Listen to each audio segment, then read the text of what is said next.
Hello traders, this is Joanne with Succeed in Forex. Welcome to our Forex market news broadcast for Thursday, February the 14th, 2008. We would like to wish everyone out there a very happy Valentine's Day.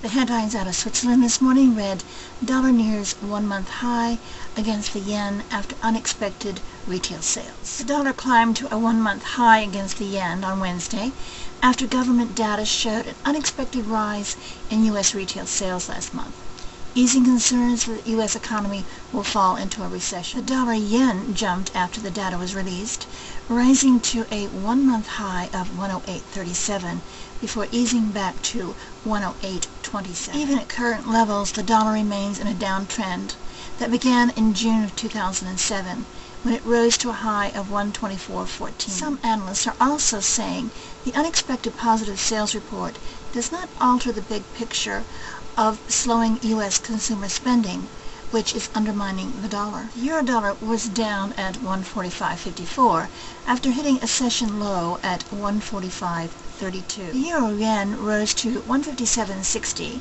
and the pound-dollar was up at 196.19 in a seesaw session. The Bank of England said in a quarterly inflation report that it would overshoot its 2% inflation target if it cut rates too quickly. Analysts said that the dollar could run out of steam as traders scaled back positions ahead of Thursday's testimony by Fed Chairman Ben Bernanke, who may signal more rate cuts to come. Since September, the Fed has slashed benchmark interest by 225 basis points to 3%. Some investors have said this aggressive easing may be helping to keep the economy out of a recession. Based on interest rates futures, markets expect the Fed to reduce its benchmark interest rate to as low as 2% this year. Analysts said that probably this is a little bit further than the Fed wants to go, but Bernanke is unlikely to delve into such detail today. In the Asian session, the dollar gained a one-month high against the yen yesterday, climbing to 8% to reach 108.20. This performance came on the back of an unexpected rise in U.S. retail sales for January,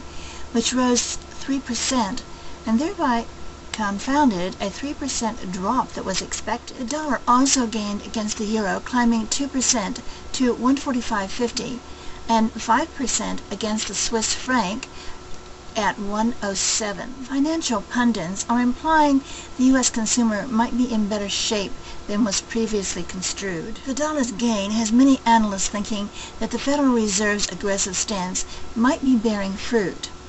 All this can only be positive for the dollar. The positive momentum, however, was not visible against the pound. Yesterday, despite the news that lifted the dollar against the other currencies, it left the greenback flat against the pound at 196.10. The latest inflation report in the UK shows that the Bank of England will have to create some leeway to respond to the contradictory forces it faces. Inflation has risen well above the 2% target, which would mean that the markets have gone too far in factoring in the percentage point drop in the bank's base rates. The growing concern that the price increase coupled with a possible weak pound will in all probability raise consumer fears of inflation. The bank recognizes this and has come to believe that the UK economy still has momentum. Nonetheless, it has to concede that the wobbly state of the US economy can still affect its economic conditions.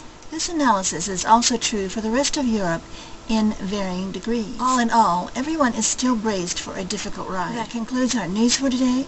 Hope you have a wonderful trading day and make many, many pips. Before we sign off, we would like to invite you to join us at our website, www.succeedinforex.com. There you can find a link to our Yahoo forum, which is also Succeed in Forex, and you will also find information about our Traders Training Center, where we help traders to succeed in Forex. Again, thank you for viewing. I hope you'll be able to join us for tomorrow's broadcast.